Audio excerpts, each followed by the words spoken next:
Palavra da Verdade, com Hernandes Dias Lopes. Eu quero convidar a todos para que abramos a palavra no Salmo 127 e o Salmo 128. Esses salmos deram título à liturgia do culto deste domingo. Então nós gostaríamos de nos deter um pouco neles. Salmo 127 e Salmo 128. Está escrito o seguinte: se o Senhor não edificar a casa, em vão trabalham os que a edificam. Se o Senhor não guardar a cidade, em vão vigia a sentinela. Inútil vos será levantar de madrugada, repousar tarde, comer o pão que penosamente granjeastes.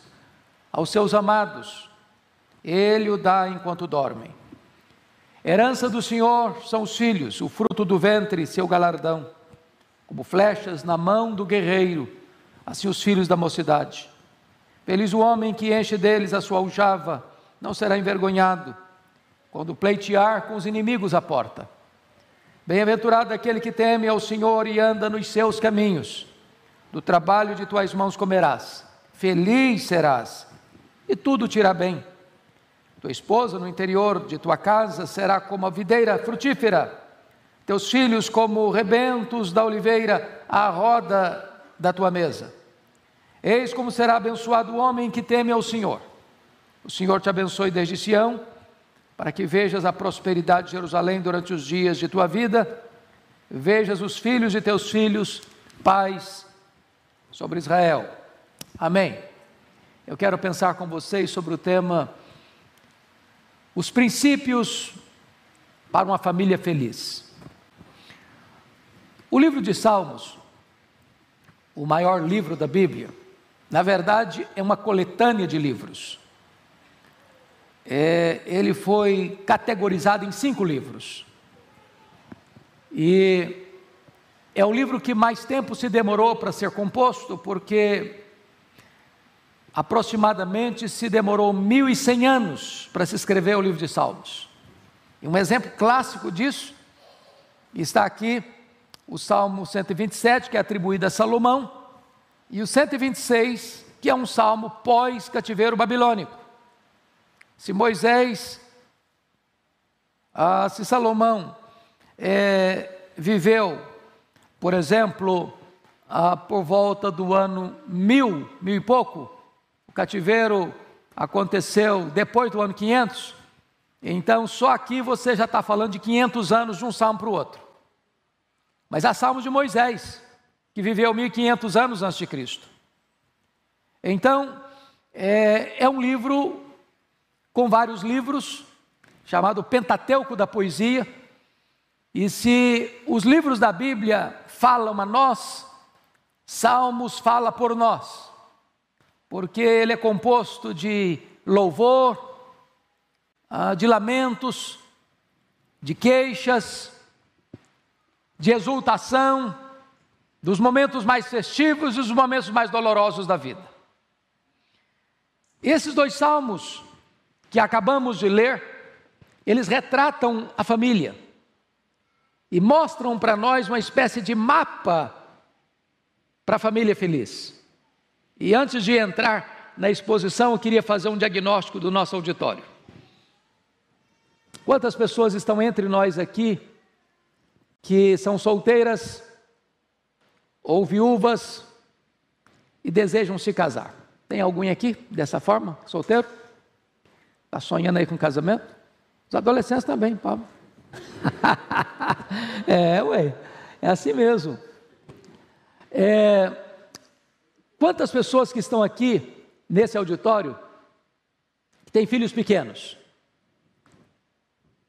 Ok. Quantas pessoas nesse auditório que têm filhos já adultos ou até casados? Ok. Quantos nesse auditório aqui são avós? Ok. Todos vocês são contemplados nesses 2 salmos.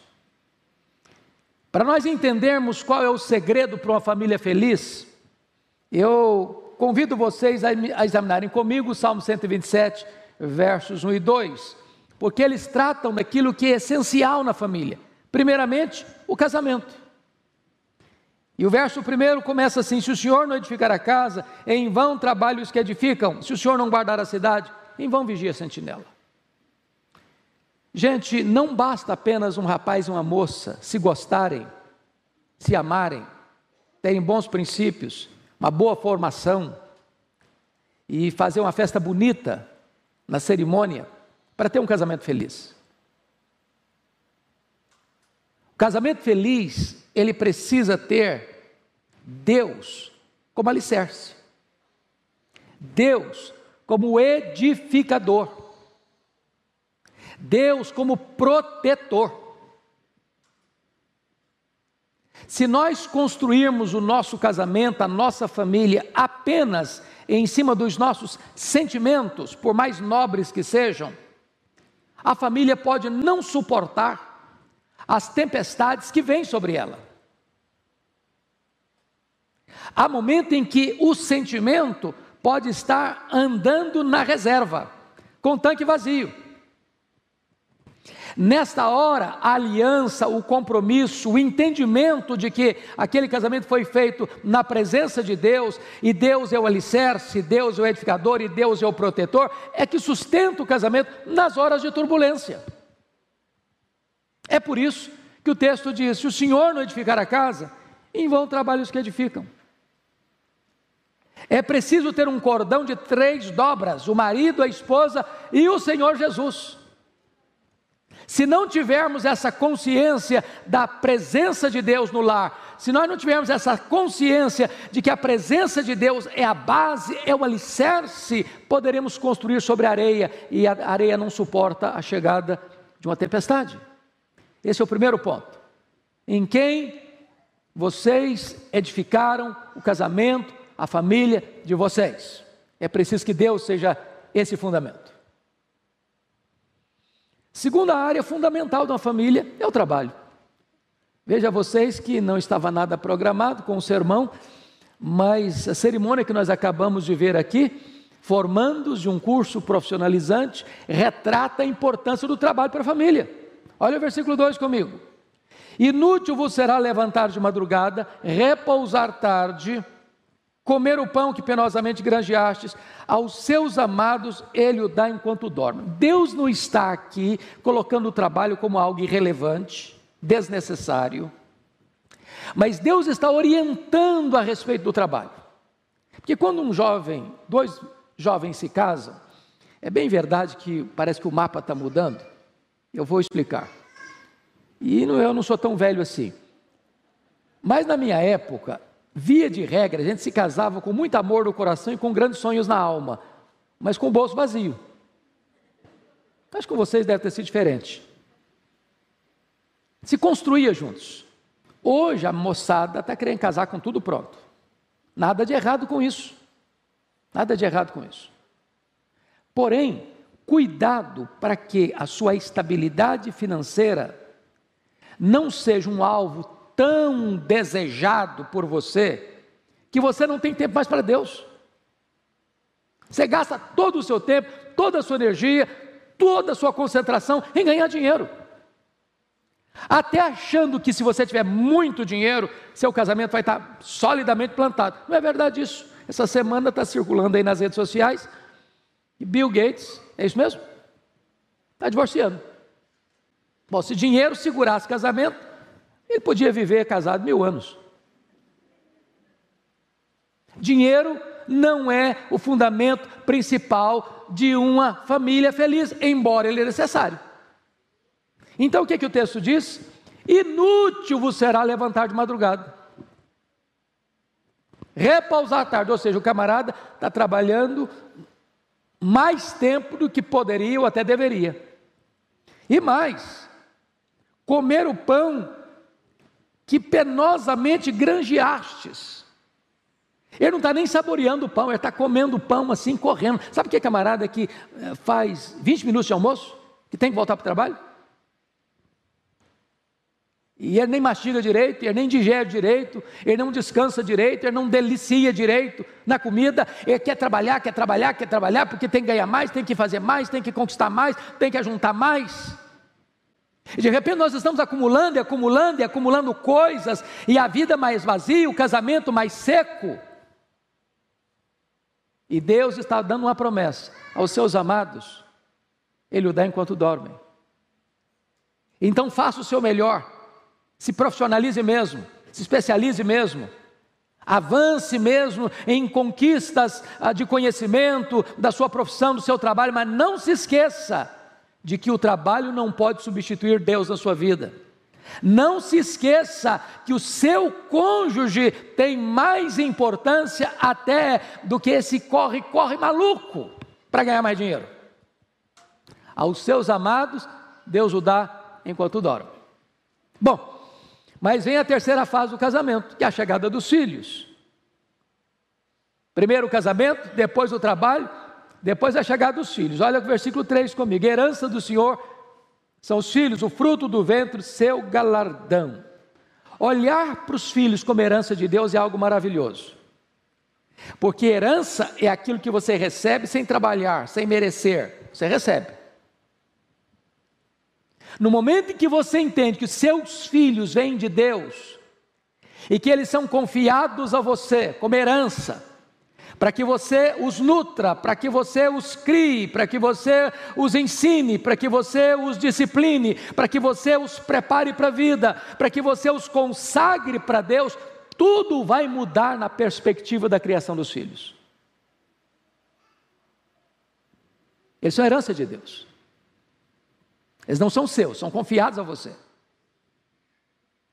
Mas olhem comigo, por favor, o versículo de número 4, porque aí é uma figura de linguagem, uma metáfora muito importante. Como flechas na mão do guerreiro, assim os filhos da mocidade. E esta figura é uma linguagem militar, é uma linguagem de guerra. Mormente na época em que as guerras eram disputadas, por exemplo, os flecheiros. O filho, uma flecha. E essa figura me enseja 3 lições. Primeiramente, o guerreiro carrega as flechas. Um guerreiro não terceiriza esse trabalho. Ele mesmo carrega as suas flechas. Pois os pais carregam os filhos. A mãe no ventre. Os pais na alma, no coração, nos braços, no bolso, nos sonhos. Segundo lugar, um guerreiro não carrega as flechas para carregá-las para a vida toda. Filho tem fase de ser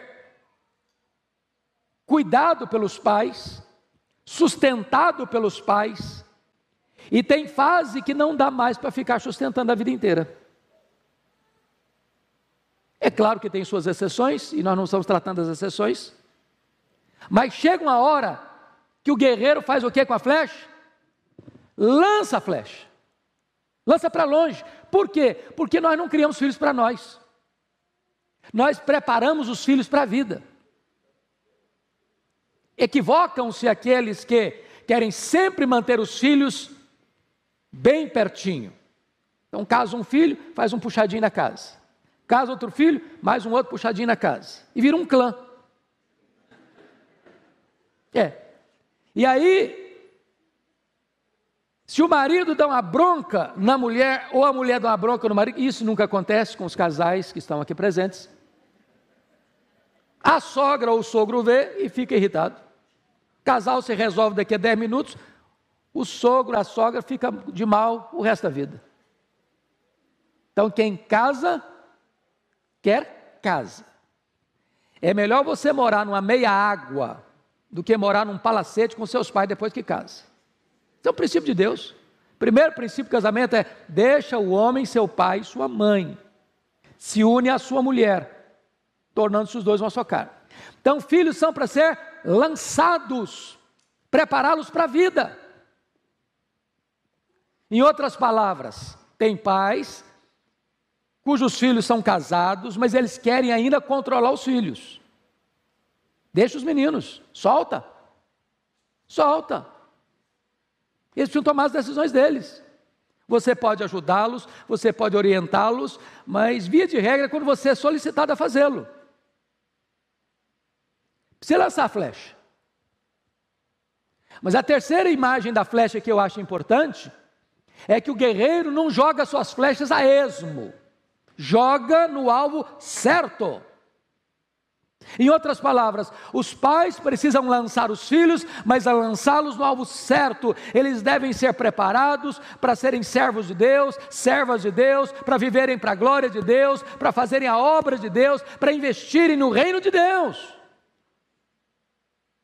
Nós não podemos preparar os nossos filhos apenas para que eles tenham sucesso neste mundo, porque o sucesso sem Deus pode ser consumado fracasso. Bom, notem vocês comigo que agora vem uma terceira fase na família, numa família feliz. Está aí no Salmo 128, melhor dizendo. E a primeira coisa que destaco aqui é a questão espiritual, a bênção espiritual. Bem-aventurado, muito feliz, aquele que teme ao Senhor e anda nos seus caminhos. Está casado, os filhos estão lá criados, e agora a Bíblia vem com elogio. Vem com uma palavra de felicidade, muito feliz, muito feliz.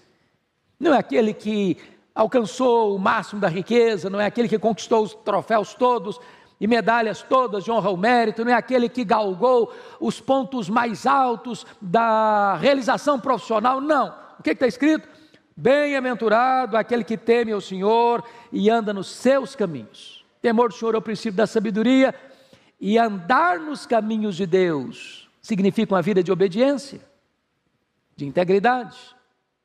E eu chamo a sua atenção para esse ponto, porque o casamento começou fundamentado em Deus, os filhos chegaram, os filhos cresceram, mas essa família não perdeu rumo, não perdeu agenda, não perdeu a perspectiva correta, ela continua andando com Deus, nos caminhos de Deus. E aí está a felicidade dessa família. Mas depois da bênção espiritual vem a bênção financeira. Olha comigo o verso 2. Do trabalho de tuas mãos comerás, feliz serás, e tudo te irá bem.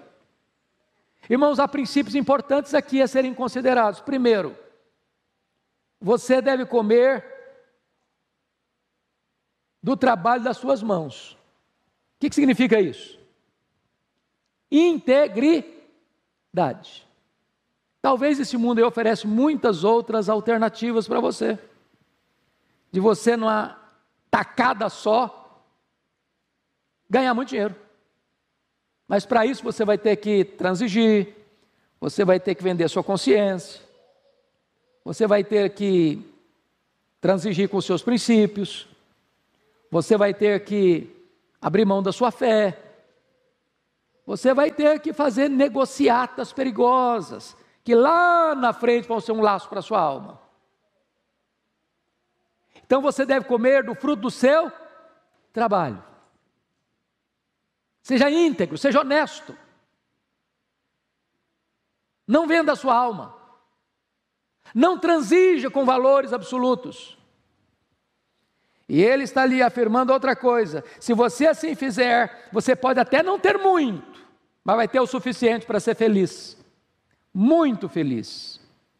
E o texto vai dizer mais outra coisa: e tudo te irá bem. Eu preciso lhe dizer que é melhor você ser um pobre honesto do que um rico desonesto. É melhor você ter um prato de verdura na sua mesa do que carnes, mas com a consciência pesada, com a alma atribulada, porque não andou em retidão na presença de Deus. Não acumule bens maus adquiridos na sua casa. Essa riqueza vai ser combustível para a sua própria destruição. Mas agora, em terceiro lugar, veja a bênção espiritual, segunda a bênção financeira, terceira a bênção familiar. Versículo de número 3 e 4, olha comigo aí. Tua esposa no interior da tua casa será como a videira frutífera, teus filhos como rebentos da oliveira à roda da tua mesa. Eis como será abençoado o homem que teme ao Senhor. Mas vamos pegar o versículo 3 agora. Ele usa duas figuras, a videira e a oliveira. A videira é talvez dos frutos o mais delicioso. Quem não gosta de uva? O vinho é uma iguaria das mais antigas, das mais usadas no mundo inteiro. E a esposa é considerada no interior da casa como a videira, não como uma videira, como uma videira frutífera, que traz alegria, que traz satisfação, que traz bênção. Mas aí o versículo prossegue dizendo que teus filhos como rebentos da oliveira. A oliveira talvez é uma das árvores mais longevas que se tem conhecimento. Você vai a Israel, por exemplo, e ao visitar o jardim do Getsêmani, você vê algumas oliveiras ali que dizem ser contemporâneas de Jesus. Os troncos vão alargando, vai morrendo e da morte brota vida, e um novo broto, uma nova árvore vai se formando, e quando aquela envelhece, outra vem formando no mesmo tronco, e ela é longeva. Agora note um detalhe importantíssimo: os filhos ao redor da mesa. A mesa é mais do que um móvel na sua sala. A mesa é um emblema. Emblema de quê? De comunhão, de diálogo, de olhar nos olhos. Parece que a nossa geração hoje está perdendo a mesa. Cada um faz seu prato, cada um vai para o seu canto, cada um come numa hora diferente do outro. Estão perdendo a comunhão, estão perdendo relacionamento, estão perdendo a bênção da convivência familiar. Deixa eu dizer uma coisa: se você não está tomando refeição ao redor da mesa, volta, institui a mesa de novo, volta a mesa para o lugar dela. Porque quando você está ao redor da mesa, ninguém olha ninguém pela nuca. E tem hora que a família está meio aborrecida um com o outro, tem hora que você não está legal, tem hora que você está meio assim, amargurado com as situações da vida, e quando você olha nos olhos, não dá para olhar nos olhos e continuar desse jeito. Um sorriso brota, uma conversa surge, um diálogo acontece, a restauração vem, a bênção flui. A família abençoada é aquela que está ao redor da mesa. Os filhos não estão brigados, os filhos não estão separados, os filhos estão ao redor da mesa. Agora, um ponto importante. Aliás, em homenagem às mães, eu não tenho dúvidas de que a mãe é este grande elemento que costura a unidade da família. A mãe é esse imã catalisador que mantém a família unida. É por isso que essa mãe é uma videira frutífera, e por causa da ação dessa mãe, os filhos estão ao redor da mesa como rebentos da oliveira. Eu não sei se vocês já olharam esse panorama. Quando acontece viuvez, e é sempre doloroso, né? Via de regra, o homem ficou viúvo e casa de novo, até 80 anos. Ele não sabe viver sozinho. E mais, via de regra, tem exceção, claro, ele não consegue, ao ficar viúvo, manter a unidade da família. Cada um vai para um lado. Mas quando é o contrário, via de regra, a mulher tem essa capacidade. Primeiro, muitas delas abrem mão de um novo casamento, se ela está na velhice, e ela costura melhor essa questão de manter os filhos coesos e unidos. Eu sempre brinco com a Tinha, que se tiver que morrer, eu devo ir primeiro. Porque eu acho que ela tem muito mais capacidade do que eu, nesse quesito. E eu acho que esta é uma homenagem que nós devemos prestar às mães, porque as mães são essas grandes heroínas, às vezes anônimas, que mantêm a família ao redor da mesa. Mas notem vocês comigo, que há uma promessa de bênção futura, no versículo 4. Eis como será abençoado o homem que teme ao Senhor. Agora, vejam vocês, que ele já é feliz agora, no versículo 1, bem-aventurado é aquele que teme ao Senhor, ele já é feliz agora. Mas quando ele projeta para o amanhã, para o futuro, aí é uma exclamação, aí uma exultação. Oh, como será abençoado! Você não tem que temer o amanhã, você não tem que temer a crise econômica, você não tem que temer as decisões políticas, você não tem que temer o cenário internacional, você tem uma promessa de Deus, você tem um futuro garantido por Deus, e esse futuro vem em termos de uma exclamação: oh, como será abençoado o homem que teme ao Senhor! Louvado seja Deus!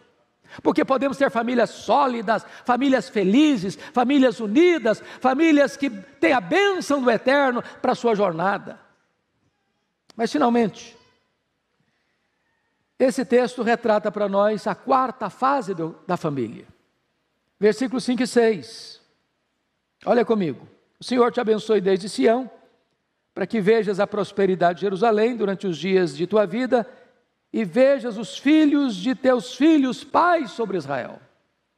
A primeira fase é a fase do casamento. A segunda fase é a fase dos filhos pequenos. A terceira fase é a fase dos filhos adultos ao redor da mesa. A quarta fase é a fase da chegada dos netos. Dos netos. Alguém já disse que os netos são a sobremesa da vida. Ou para usar uma linguagem assim mais brasileirada, dizem que os netos são aqueles que desfrutam das bênçãos que os filhos não experimentaram, porque os filhos são aqueles que amansaram o burro brabo para os netos montarem. É mais ou menos isso. É curioso isso, eu estava falando isso para ti ontem, o Bento estava lá em casa. Quando os filhos são pequenos, parece que você não tem tanta percepção como você tem com o neto.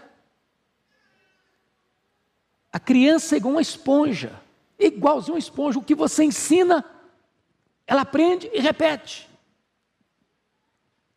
Eu fiquei pensando, meu Deus, mas eu acho que eu perdi muita chance quando os filhos eram pequenos. Eu não tinha essa percepção, talvez não tinha essa maturidade, ou talvez não tinha o tempo necessário que os filhos que requeriam. Mas preste atenção nisso, a bênção que é você contemplar os filhos de seus filhos. É a chegada dos netos. E a bênção que esse texto retrata, vejam vocês comigo, é que quando o Senhor vai abençoando a sua vida desde Sião, você vai ver a prosperidade de Jerusalém. Ou seja, a sua família vai ser um instrumento nas mãos de Deus para contribuir para o progresso da sociedade, da igreja, da nação. Irmãos, que bênção que é você ter uma família estruturada e seus filhos não serem um transtorno para a sociedade.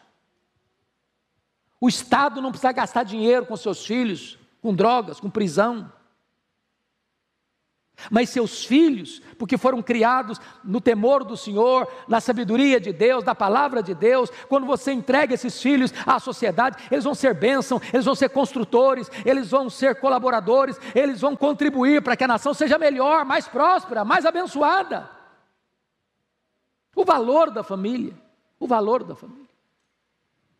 E eu quero concluir dizendo o seguinte, eu escutei parte da palestra que o pastor Arival ministrou aqui hoje de manhã, e ele disse uma frase absolutamente verdadeira: não existe família sem defeito. Não tem família perfeita. Se a sua pode passar o endereço para nós vamos estar lá, passar um mês na sua casa para aprender com você. Agora, muito embora a sua e a minha família não sejam perfeitas, é a única família que temos. Então valorize a sua família. Cuide da sua família. Invista na sua família. Se a sua família não é perfeita, não pense que trocando-a por outra, você vai encontrar a perfeição. Não vai encontrar, só vai piorar a situação. Então, cuide da sua família, ame a sua família, invista na sua família.